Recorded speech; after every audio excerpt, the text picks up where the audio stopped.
പുറകിൽ എൻ്റെ വണ്ടി നിങ്ങൾക്ക് കാണാൻ സാധിക്കുമെന്ന് തോന്നുന്നു. സ്പെയിനിലൊരു പാർക്കിംഗ് ആണോ എന്ന് ചോദിച്ചാൽ പാർക്കിംഗ് അല്ല, എന്നാൽ റോഡ് സൈഡിലുള്ള അല്പം വാഹനങ്ങളൊക്കെ നിർത്താൻ സാധിക്കുന്നൊരു സ്ഥലത്ത് വാഹനം നിർത്തിയിട്ട് ട്രക്ക് ഒതുക്കി. ഇവിടെ അടുത്തൊരു കടൽ തീരമുണ്ട്, അത് കാണാനായിട്ടാണ് പോകുന്നത്. സാൻ സിബ്രാവോ എന്ന് പറയുന്ന ഒരു സ്ഥലത്താണ് ഞാനിപ്പോൾ നിലവിലുള്ളത്.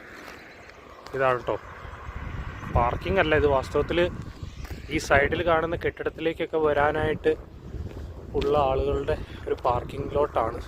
അവിടെയാണ് ഞാൻ തൽക്കാലം വണ്ടി ഒതുക്കിയത്. കുറച്ച് നടന്നു കഴിഞ്ഞ് കഴിഞ്ഞാൽ സാൻ സിബ്രാവോ എന്ന് പറയുന്ന ആ സിറ്റിയുടെ അതിൻ്റെ വഴികളൊക്കെ കാണാനായിട്ട് സാധിക്കും. അപ്പുറം ഒരു കടൽ തീരമുണ്ട്, കടൽ തീരവും വരെയും നടക്കണം. അതാണ് ഇന്നത്തെ കാര്യപരിപാടി. നടന്നു തുടങ്ങിയപ്പോൾ അല്പം വ്യത്യസ്തമായിരിക്കുന്ന ആർക്കിടെക്ചറിലൊരു ബിൽഡിങ് കണ്ടു. അതിൻ്റെ തൊട്ടടുത്ത് മറ്റൊരു റെസിഡൻസ് ബിൽഡിങ്, പിന്നെ അങ്ങ് ദൂരെ 2 ബിൽഡിങ്ങുകളുടെ പണികൾ നടക്കുന്നത് നിങ്ങൾക്ക് കാണാൻ സാധിക്കും. ഇവിടുത്തെ റോഡുകളൊക്കെ അല്പം പെശക പിടിച്ച വഴികളാണ്. സാൻ സിബ്രാവോ, ഈ സാൻ സിബ്രാവോയെക്കുറിച്ച് ഗൂഗിളിൽ ചെക്ക് ചെയ്തപ്പോൾ കണ്ടത് അതൊരു ഇൻഡസ്ട്രിയൽ ടൗൺ ആണ്. അതുപോലെ തന്നെ ഒരു ഫിഷിംഗ് പോർട്ടും ഇൻഡസ്ട്രിയൽ പോർട്ടും ഈ ഭാഗത്തുണ്ടെന്നാണ് കാണാനായിട്ട് സാധിച്ചത്. ചുരുങ്ങിയ ആളുകൾ മാത്രമാണ് ഇവിടെ താമസിക്കുന്നത്. ഏറെക്കുറെ ഒരു 3000 ആളുകൾ മാത്രം താമസിച്ച് ആളുകൾ മാത്രം കാണാൻ സാധിക്കുന്ന ഒരു ചെറിയ സിറ്റിയാണ് സാൻ സിബ്രാവോ എന്നാണ് ഈ സിറ്റിയെക്കുറിച്ച് പറയുന്നത്.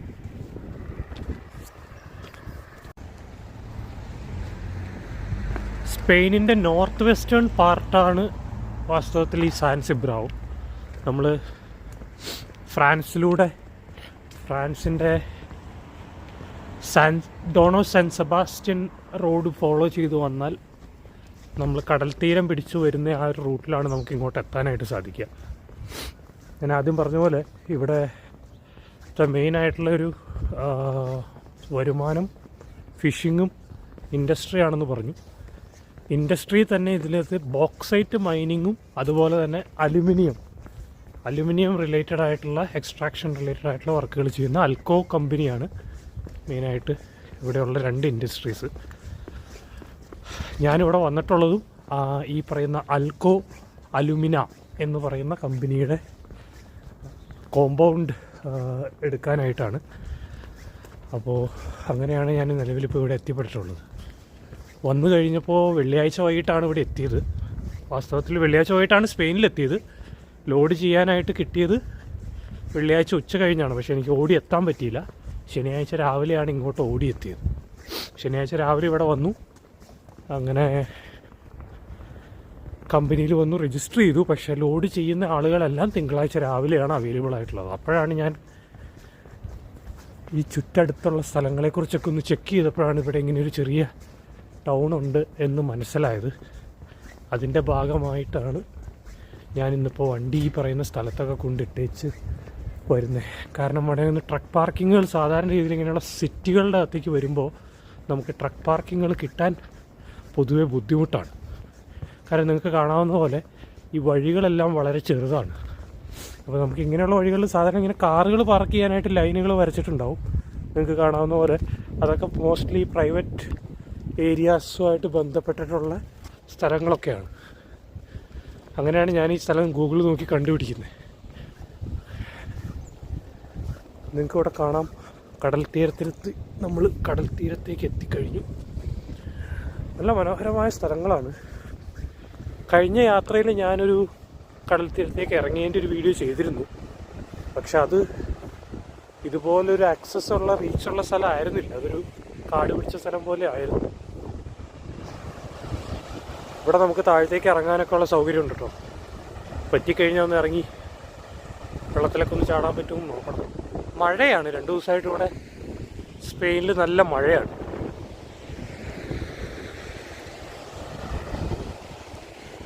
ഇത് ഒഫീഷ്യലായിട്ട് കാരവനുകൾ പാർക്ക് ചെയ്യാൻ അനുമതിയുള്ള ഒരു സ്ഥലമാണ്.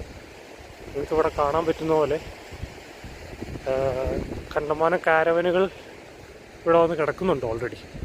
ഏരിയ ദെ സർവീസിയോസ് എക്സ്ക്ലൂസീവ ഓട്ടോ കാരവൻസ് എന്ന് വെച്ച് കഴിഞ്ഞാൽ കേട്ടിട്ട് എനിക്ക് മനസ്സിലായത് ഈ പറയുന്ന ഏരിയ എക്സ്ക്ലൂസീവ്ലി ഫോർ കാരവൻസ് എന്നുള്ള രീതിയിലാണ്. എന്തായാലും മറ്റു വണ്ടികളൊന്നും വരാനോ ഇവിടെ പാർക്ക് ചെയ്യാനൊന്നും ഇവർ അനുവദിക്കുമെന്ന് തോന്നുന്നില്ല. ഞാൻ ആദ്യം ഈ സ്ഥലമായിരുന്നു ഗൂഗിളിൽ ചെക്ക് ചെയ്തപ്പോൾ കണ്ടത്. അപ്പോൾ ഞാൻ വിചാരിച്ചു വണ്ടി ഇവിടെ ഇടാം, ഇവിടെ ഇങ്ങനെ കണ്ടമാനം സ്ഥലം കിടക്കുന്നതുകൊണ്ട് വണ്ടി ഇവിടെ ഇടാമെന്നാണ് ആദ്യം വിചാരിച്ചത്. പിന്നെ വേണ്ടെന്ന് വിചാരിച്ചു. കാരണം ഈ കാരവനുകളൊക്കെ ഉള്ള സ്ഥലമാകും, നമ്മൾ ഇവിടെ കൊണ്ട് വണ്ടി ഇട്ട് കഴിഞ്ഞ് കഴിഞ്ഞാൽ ഒരുപക്ഷെ നമുക്ക് ഫൈനും കാര്യങ്ങളൊക്കെ കിട്ടാൻ സാധ്യതയുണ്ട്. അതുകൊണ്ട് എന്നാലും കുഴപ്പമില്ല. എൻ്റെ ഉദ്ദേശം ഇവിടം വരെയൊക്കെ ഒന്ന് നടന്നു വരിക എന്നുള്ളതായിരുന്നു. അതേതായാലും സഫലമായി.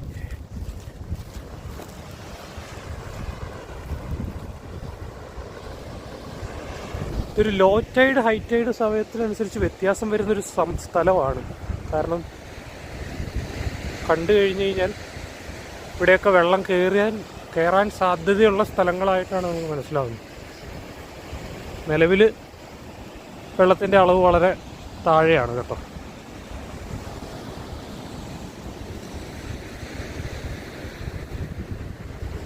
കാരവനുകൾ വരി വരിയായിട്ട് നിർത്തിയിട്ടിരിക്കുന്നു.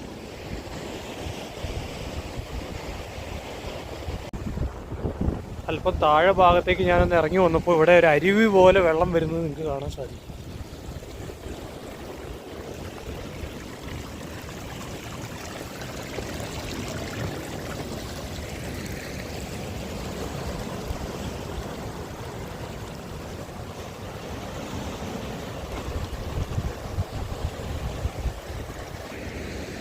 ഈ പാറക്കെട്ടുകളുടെ മുകളിൽ കൂടെ നടക്കുന്നതൊക്കെ വളരെ റിസ്ക്കാണ് കേട്ടോ. അത് നല്ല രീതിയിൽ തെന്നൽ ഉണ്ട് ഇവിടെയൊക്കെ.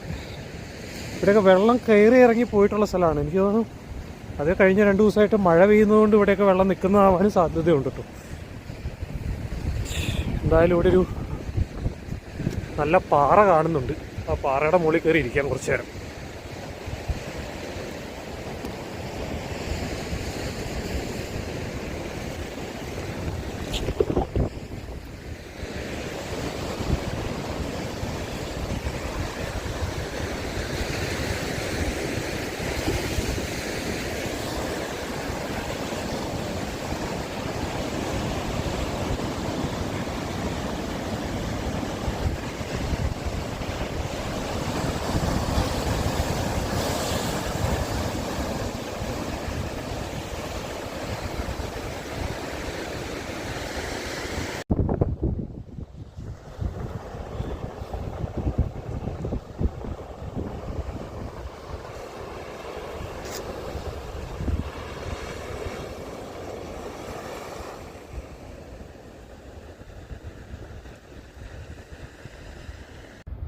അങ്ങനെ കടൽ തീരത്തിൻ്റെ അടുത്തുനിന്ന് നടന്ന് ഇവിടെ ഒരു സൂപ്പർ മാർക്കറ്റ് ഉണ്ടെന്നാണ് ഗൂഗിൾ മാപ്പിൽ നോക്കിയപ്പോൾ കണ്ടത്. ഫമീലിയ. അങ്ങനെ അത് തപ്പി നടക്കുകയാണ് ഇപ്പോൾ. നല്ല ദൂരം നടക്കണം എന്നാണ് ഗൂഗിൾ മാപ്പിൽ കാണിക്കുന്നത്. എത്രയുണ്ടാകും എന്നറിയില്ല.